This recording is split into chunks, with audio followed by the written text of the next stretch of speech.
चलिए अब देखते हैं फटाफट अंदाज में खबरें। बंगाल के चुनावी रण में बीजेपी ने अपनी पूरी ताकत झोंक दी है। आज अमित शाह और योगी आदित्यनाथ और साथ ही राजनाथ सिंह की ताबड़तोड़ रैलियां हैं। मिथुन चक्रवर्ती भी रोड शो करेंगे। कांग्रेस सांसद दीपेंद्र हुड्डा ने राज्यसभा में पेट्रोल डीजल के विषयों पर बोलते हुए सरकार को जमकर घेरा। इस दौरान उन्होंने गोस्वामी तुलसीदास के एक दोहे का भी सहारा लिया और राम राज्य की कल्पना को दर्शाते हुए वसूली को लेकर तंज कसा। दिल्ली सरकार के अधिकारों से जुड़े एनसीटी एक्ट में संशोधन का बिल राज्यसभा से भी पास हो गया। आम आदमी पार्टी के साथ कांग्रेस, टीएमसी और शिवसेना ने इसका विरोध किया, लेकिन बीजेपी ने दिल्ली के लोगों के हित में यह विधेयक बताया। राज्यसभा में बुधवार को जीएनसीटी पारित हो गया। इस बिल के पास होने के बाद आम आदमी पार्टी ने तीखी प्रतिक्रिया दी है। अब इस बिल को लेकर केंद्र सरकार को लगातार घेर रही थी। यह विधेयक लोकसभा में 22 मार्च को पारित हो चुका है। दिल्ली दंगों के मामले में सुनवाई पर लगाई गई रोक को दिल्ली हाईकोर्ट ने हटा दिया है। हाईकोर्ट ने यह रोक यूएपीए के तहत चल रहे मुकदमों पर कुछ वक्त पहले लगाई। महाराष्ट्र में जबरदस्त सियासी घमासान जारी है। एंटीलिया मामले में मुख्यमंत्री उद्धव ठाकरे की अगुवाई में एक प्रतिनिधिमंडल आज राज्यपाल भगत सिंह कोश्यारी से मिलने वाला है। परमबीर सिंह के चिट्ठी बम पर आज बड़ा फैसला हो सकता है। महाराष्ट्र सरकार रिटायर्ड जज की कमेटी से जांच करवाई जा सकती है। आरोपों की जांच देशमुख ने ट्वीट कर खुद को जांच के लिए तैयार बताया। मुंबई स्थित एंटीलिया के बाहर से मिली स्कॉर्पियो के मालिक मनसुख हिरेन की संदिग्ध मौत की कई परतें खुलती जा रही हैं। इस मामले की जांच कर रही महाराष्ट्र एटीएस का मानना है कि हिरेन को बेहोश करने के लिए पहले क्लोरोफॉर्म का इस्तेमाल किया गया था और फिर उसकी हत्या की गई। वाणिज्य कर विभाग की एंटी इवेजन विंग ने फर्जी इनवॉइस करने वाले गिरोह का पर्दाफाश किया है। स्टेट जीएसटी एंटी इवेजन शाखा ने 345 करोड़ रुपए की फर्जी बिलिंग कर 41 करोड़ रुपए की फर्जी आईटीसी का मामला उजागर किया। दिल्ली में पुलिस और अपराधियों के बीच मुठभेड़ हुई। इस मुठभेड़ में 2 अपराधी घायल हो गए। बताया जा रहा है कि दोनों अपराधी पर पुलिस ने इनाम घोषित कर रखा था। आगरा में बदमाशों ने सब इंस्पेक्टर की गोली मारकर हत्या कर दी। उत्तर प्रदेश सरकार ने 50 लाख के मुआवजे का ऐलान किया। मध्य प्रदेश के दमोह में अचानक 7 बसें जलकर खाक हो गई। बस स्टैंड में खड़ी बसों में अचानक आग लग गई। करीब 2 घंटे की मशक्कत के बाद आग पर काबू पाया जा सका। श्रीगंगानगर में भीषण सड़क हादसे में बेकाबू होकर सेना की गाड़ी पलट गई। हादसे में 3 जवान की मौत हो गई, जिसमें एक सूबेदार और 2 जवान शामिल हैं। वहीं 5 जवान घायल हुए।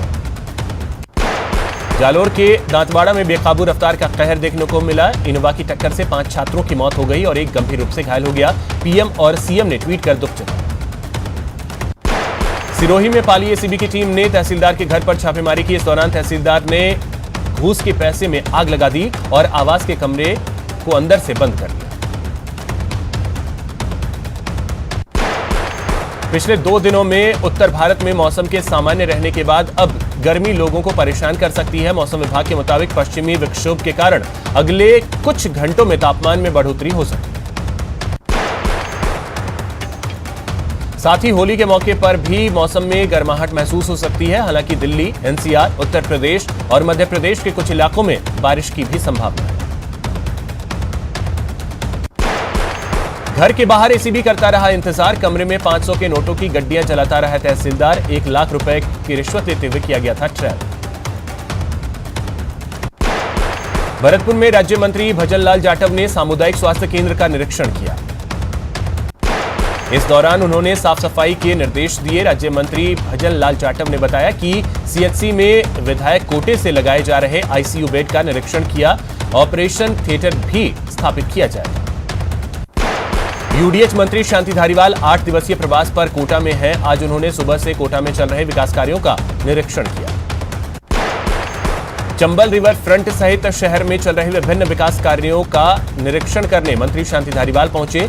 निरीक्षण के दौरान कलेक्टर उज्जवल राठौड़ सहित प्रशासनिक अधिकारी उनके साथ थे।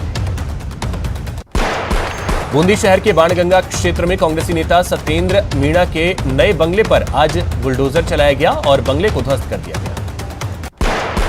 ग्रामीणों की शिकायत के बाद प्रशासन ने यह कार्रवाई की। भूमि पर कब्जा कर बंगला बनाए जाने के संबंध में स्थानीय लोगों ने शिकायत दी थी। बारां जिले के शाहाबाद क्षेत्र के ग्राम काली माटी माल के खेतों में आग लग गई। आग की वजह से करीब 15 बीघा भूमि पर खड़ी गेहूं की फसल जलकर खाक हो गई। आनन फानन में ग्रामीणों ने ट्रैक्टर की सहायता से आग पर काबू पाया। वहीं प्रशासन के द्वारा कोई मदद नहीं की गई। किसानों का कहना है कि खेत में गुजर रहे बिजली के ढीले तारों में तेज हवा के चलते टकरा गए, जिससे स्पार्किंग हुई और खेत में आग लग गई। आग से सारी फसल जलकर बर्बाद हो गई। वहीं पीड़ित किसानों ने बिजली विभाग से मुआवजे की मांग की।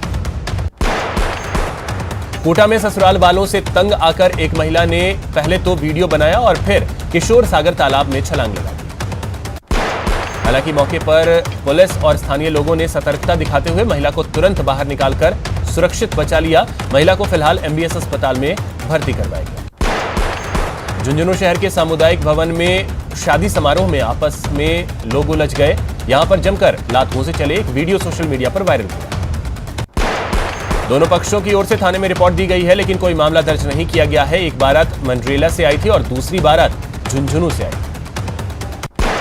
भीलवाड़ा जिले के कुंचलवाड़ा बाईपास पर नाइट्रोजन गैस से भरे टैंकर में लीकेज हो गया, जिसके बाद पुलिस ने मौके पर पहुंचकर स्थिति को नियंत्रित किया। टोंक में चोरों के हौसले बुलंद हैं। चोरों ने उनियारा कस्बे में एक पेट्रोल पंप कर्मी के मकान में धावा बोल दिया और मकान से 3 लाख के जेवर और नकदी पर हाथ साफ कर दिया। वारदात का पता तब चला जब पंप कर्मी अपने घर पहुंचा, जिसके बाद उसने पुलिस को सूचना दी और पुलिस ने मौका मुआयना किया। पेट्रोल पंप कर्मी ने बताया कि वारदात के समय घर में कोई नहीं था। दौसा के लालसोट शहर में चोरों ने बीती रात जमकर धमाचौकड़ी मचाई और 3 दुकानों के शटर और ताले तोड़कर चोरी की वारदात को अंजाम दिया। लालसोट शहर के कैथून रोड पर चोरों ने 2 मोबाइल की और 1 फुटवेयर की दुकान को अपना निशाना बनाया और चोरी की वारदात को अंजाम दिया। बीकानेर के खाजूवाला में जीप और बाइक में भिड़ंत हो गई। हादसे में बाइक सवार घायल हो गए। चूरू के सरदार शहर में 2 बाइकों की आमने सामने की भिड़ंत हो गई। हादसे में एक बाइक सवार की मौके पर ही मौत हो गई, जबकि 2 लोग घायल हो गए। कोटा में पुलिस ने बिजली चोरी करने के खिलाफ कार्रवाई करते हुए चोरी के मामले में एक आरोपी को गिरफ्तार किया। श्रीगंगानगर में पुलिस ने ऑपरेशन प्रहार के तहत कार सवार एक युवक को 6 किलो डोडा पोस्त और 70,000 की नकदी के साथ गिरफ्तार किया। अजमेर में पुलिस ने कार्रवाई करते हुए एक बदमाश को गिरफ्तार किया है और उसके पास से एक पिस्टल और कारतूस बरामद किए। चूरू जिले के गांव सांडवा में ट्रैक्टर ट्रॉली और बोलेरो जीप की भिड़ंत हो गई। हादसे में 2 महिलाओं की मौत हो गई, जबकि 9 लोग घायल हो गए। जोधपुर एसीबी ने एक निजी नर्सिंग कॉलेज के वाइस प्रिंसिपल को 4,000 रुपए की रिश्वत लेते हुए रंगे हाथों गिरफ्तार किया। भरतपुर में एसीबी ने घूसखोर आबकारी निरीक्षक विक्रम को रंगे हाथों दबोच लिया। आबकारी अधिकारी ने देसी शराब की दुकान पर कार्रवाई न करने की एवज में 6,000 की रिश्वत ली। जोधपुर शहर में एक साथ 2 स्थानों पर भ्रूण मिलने से इलाके में सनसनी फैल गई। शहर के रातानाडा क्षेत्र के 2 अलग अलग क्षेत्रों में आज 2 नवजात बच्चों का भ्रूण मिला। जोधपुर शहर में 4 दिन पहले फायरिंग की घटना के बाद अब तक आरोपी पुलिस की गिरफ्त से दूर हैं। जोधपुर जिले के बालेसर थाना क्षेत्र में 4 दिन पहले ज्वेलर्स के मकान पर फायरिंग की गई। अलवर शहर एनईबी थाना पुलिस ने कैंट्रा गाड़ी चोरी करने के आरोप में 2 युवकों को गिरफ्तार किया। झालावाड़ जिले के पनवाड़ थाना इलाके के सरखंडिया गांव के पास युवक की हत्या के मामले में झालावाड़ एसपी ने मौके पर पहुंचकर घटनास्थल का मौका मुआयना किया और पुलिस अधिकारियों को हत्यारों की जल्द धरपकड़ के निर्देश दिए। धौलपुर जिले के कोतवाली थाना क्षेत्र के गांव टुंडे में सो रहे एक व्यक्ति की पैर में एक युवक ने गोली मार दी। गोली लगने से व्यक्ति गंभीर रूप से घायल हो गया। अलवर जिले के मालाखेड़ा उपखंड के खारेडा गांव में करंट लगने से लाइनमैन झुलस गया। करंट की चपेट में आने से लाइनमैन का बायां हाथ झुलस गया। भीलवाड़ा में नेशनल हाईवे 52 पर गैस सिलेंडर से भरे ट्रक में अचानक आग लग गई, जिससे ट्रक में रखे गैस सिलेंडर एक-एक कर फटने लगे। विस्फोट इतना तेज था कि पास के गांव में भी दहशत फैल गई। अलवर के भिवाड़ी में महिला के घर में घुसकर छेड़खानी और मारपीट करने वाले आरोपी कांस्टेबल को बर्खास्त कर दिया गया और पुलिस ने आरोपी कांस्टेबल के खिलाफ मात्र 13 घंटे में दोषी मानते हुए कोर्ट में चालान भी पेश कर दिया। चूरू के सरदार शहर में लव जिहाद में फंसाकर युवती का अपहरण करने के मामले में 1 महीने बाद भी पुलिस के हाथ खाली हैं, जिसके विरोध में अखिल भारतीय हिंदू युवा मोर्चा ने बाजार बंद करवाकर विरोध जताया। बाड़मेर के गुड़ामलानी में नाबालिग से दुष्कर्म की वारदात को लेकर 1 महीना बीत गया, लेकिन आरोपी अभी भी पुलिस की गिरफ्त से बाहर। डूंगरपुर के धंबोला थाना क्षेत्र के पीठ तालाब में युवक की लाश मिली, जिसके पैर और कमर पत्थर से बंधे मिले। इस घटना के बाद मृतक के परिजनों और लोगों ने सिमलवाड़ा कस्बा बंद करवा दिया। कोटा में एटीएम मशीन से लाखों रुपए की धोखाधड़ी करने वाले अंतर्राज्यीय गैंग से पुलिस को कई और खुलासे होने की उम्मीद है। यह शातिर बदमाश फोन ट्रैप से धोखाधड़ी की वारदात को अंजाम देती है। कोटा में ज्वाला तोप सूरजपोल गेट की तरफ से आती हुई कार को जैसे ही पुलिस कर्मियों ने रोकने की कोशिश की, आरोपी कार चालक ने पुलिस कर्मियों पर गाड़ी चढ़ाने की कोशिश की। रामगढ़ के राघवा गांव में ऑयल इंडिया और गेल इंडिया के सौर ऊर्जा संयंत्र के आगे ग्रामीणों का अनिश्चितकालीन धरना 7वें और भूख हड़ताल 3रे दिन भी जारी है, जिससे चिकित्सकों ने वहां आकर उनके स्वास्थ्य की जांच की। कंपनियों की हठधर्मिता के चलते ग्रामीणों ने भूख हड़ताल की। चित्तौड़गढ़ में कोरोना संक्रमण को लेकर जागरूकता और गाइडलाइंस की पालना कराने के उद्देश्य से जिला कलेक्टर और पुलिस अधीक्षक ने शहर का दौरा किया और बिना मास्क दुकानों में बैठे व्यापारियों के चालान काटे। कोरोना गाइडलाइन की अवहेलना करने वालों के खिलाफ नगर निगम उत्तर ने सख्त कार्रवाई का अभियान शुरू किया है। बुधवार को नगर निगम उत्तर कमिश्नर रोहिताश्व अमर और डीसीपी पूर्व धर्मेंद्र यादव ने संयुक्त रूप से नई सड़क से लेकर घंटाघर तक रूट मार्च किया। वहीं रात 10 बजे के बाद दुकानें खुली मिलने पर 3 दुकानों को सीज करने की कार्रवाई की गई। भरतपुर के लोहागढ़ स्टेडियम में 42वीं सॉफ्टबॉल प्रतियोगिता का आयोजन किया गया। राष्ट्रीय सीनियर पुरुष और महिला प्रतियोगिता के फाइनल मुकाबले के पुरुष वर्ग में छत्तीसगढ़ की टीम ने महाराष्ट्र को 9-2 से पराजित किया और विजेता का खिताब अपने नाम किया। वहीं मध्य प्रदेश की टीम ने 3रा स्थान हासिल किया। महिला वर्ग की सॉफ्टबॉल प्रतियोगिता में पंजाब की टीम ने महाराष्ट्र को 5-2 से हराकर विजेता रही। सीआरपीएफ की 16 से 19 मार्च तक नीमच में हुई 19 सेक्टरों की राष्ट्रीय शूटिंग प्रतियोगिता में अजमेर सीआरपीएफ ग्रुप केंद्र 2 ने 2रा स्थान हासिल किया। ग्रुप केंद्र 2 की टीम ने 3 गोल्ड, 2 सिल्वर और 3 ब्रॉन्ज मेडल हासिल कर यह उपलब्धि हासिल की। उदयपुर के मावली उपखंड इलाके में दुर्लभ गिद्धों का झुंड आकर्षण का केंद्र बना हुआ है। पिछले 1 दशक के दौरान भारत, नेपाल और पाकिस्तान में उनकी तादाद में 95% तक की कमी आई है और ऐसे ही रुझान पूरे अफ्रीका में भी देखने को मिले। डूंगरपुर के कोतवाली थाने में एसपी सुधीर जोशी ने होली को लेकर सीएलजी की बैठक। भरतपुर में ब्रज होली महोत्सव का आगाज हो गया है। लोहागढ़ स्टेडियम में आयोजित इस महोत्सव की शुरुआत कबड्डी और रस्सा कस्सी प्रतियोगिता के साथ हुई। भरतपुर में ब्रज होली महोत्सव में साफा बांध प्रतियोगिता का आयोजन किया गया। इस दौरान कलेक्टर नतमल डिडेल की मौजूदगी में आयोजित कार्यक्रम का आयोजन हुआ।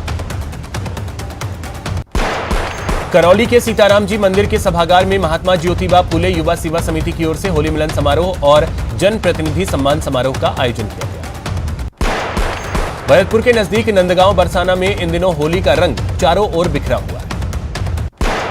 बजट सत्र में राज्य सरकार की ओर से भोपालगढ़ को मिली सौगात के बाद जब पूर्व सांसद बद्रीराम जाखड़ वहां पहुंचे तो कांग्रेसी कार्यकर्ताओं और ग्रामीणों ने उनका साफा और माला पहनाकर स्वागत किया। जयपुर शहर की यातायात व्यवस्था को लेकर परिवहन मंत्री प्रताप सिंह खाचरियावास ने अधिकारियों की बैठक ली। बैठक में परिवहन मंत्री ने कहा कि अधिकारी व्यापार मंडल के लोगों से बातचीत कर कार्रवाई करें। भारतीय सेना में 90 के दशक में श्रीनगर में तैनात आर्मी के अधिकारी का महात्मा गांधी अस्पताल में सफलतापूर्वक कैडेवर लीवर प्रत्यारोपण किया गया। झुंझुनू में 83 साल के कासिम अली उर्फ दीवाना ने मिट्टी, कांच, fibre, plaster of Paris, marble और आरसीसी से जबरदस्त कलाकृतियां बनाई। बीकानेर में होली की मस्ती अपने परवान पर है, साथ ही रम्मतों का महाअभ्यास भी जोरों पर है। भारत में कोरोना की रफ्तार एक बार फिर से बेकाबू हो गई है। बीते 24 घंटे में 53,000 से अधिक केस सामने आए। बीते 24 घंटे में 53,476 नए केस सामने आए हैं, जबकि 251 लोगों की मौत हुई है और 26,490 लोग रिकवर। देश में सबसे अधिक भयावह स्थिति महाराष्ट्र में सामने आई है, जहां बीते दिन 31,000 से ज्यादा कोरोना के केस दर्ज किए गए। बीते दिन दिल्ली में भी 1200 से ज्यादा केस सामने आए हैं, जो इस साल का सबसे बड़ा आंकड़ा है। कोरोना की नई लहर पर सीएम अशोक गहलोत ने चेतावनी दी है। सीएम ने ट्वीट कर नए स्ट्रेन वाले वायरस से लोगों को ज्यादा सावधान रहने के लिए कहा है। साथ ही उन्होंने कहा कि आमजन कोई लापरवाही न बरते, नहीं तो परिणाम गंभीर हो सकते हैं। वैक्सीनेशन को लेकर स्वास्थ्य मंत्री रघु शर्मा ने केंद्र से सवाल पूछा है। उन्होंने कहा है कि वैक्सीन है तो उम्र की बाध्यता क्यों, दूसरी लहर से बचने के लिए सबको टीका लगे। बढ़ते कोरोना केस को लेकर राजस्थान सरकार सतर्कता बरत रही है। दूसरे राज्यों से आने वाले यात्रियों के लिए 72 घंटे की अवधि की RT-PCR रिपोर्ट जरूरी कर दी गई है। बिना टेस्ट रिपोर्ट वाले यात्रियों को 15 दिन क्वारंटीन किया जाएगा। बॉलीवुड के दबंग सलमान खान ने मुंबई के लीलावती अस्पताल में कोरोना वैक्सीन का पहला डोज दिया। अभिनेता आमिर खान भी कोरोना पॉजिटिव हो गए हैं। कोरोना पॉजिटिव पाए जाने के बाद उन्होंने खुद को होम क्वारंटीन कर लिया। जोधपुर में कोरोना गाइडलाइंस की अवहेलना करने वालों के खिलाफ नगर निगम उत्तर ने सख्त कार्रवाई कर अभियान शुरू कर दिया है। बुधवार को नगर निगम उत्तर कमिश्नर रोहिताश्व अमर और डीसीपी पूर्व धर्मेंद्र यादव ने संयुक्त रूप से मार्च किया। वहीं रात 10 बजे के बाद दुकानें खुली मिलने पर 3 दुकानों को सीज किया गया। अलवर में कोरोना गाइडलाइंस की पालना नहीं करने पर लोगों के खिलाफ कार्रवाई की गई और बिना मास्क घूमने वालों के चालान काटे गए। कोटा में एक बार फिर कोरोना का कहर देखने को मिल रहा है। जिले में एक साथ 88 रिपोर्ट पॉजिटिव आई। कोटा में कोविड वैक्सीनेशन अभियान के तहत जिले में 114 साइट पर सेशन का आयोजन किया गया, जिसमें 4150 लाभार्थियों को कोरोना की पहली डोज दी गई। कोरोना वैक्सीन की पहली डोज दी गई। कोटा में कोरोना की दूसरी लहर को लेकर बैठक का आयोजन किया गया। टैगोर हॉल में आयोजित बैठक में कोरोना से निपटने के लिए दिशा निर्देश दिए गए। होली के मौके पर जोधपुर शहर में होली के पर्व पर बजने वाले चंग पर कोरोना संक्रमण जागरूकता संदेश उकेरे जा रहे हैं।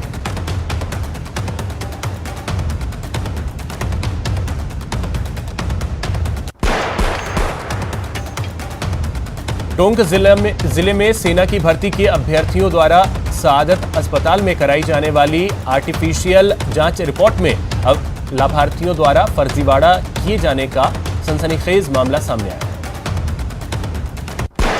जोधपुर के लूनी ग्राम पंचायत में आंगनबाड़ी कार्यकर्ताओं ने पोषण पखवाड़े का आयोजन किया।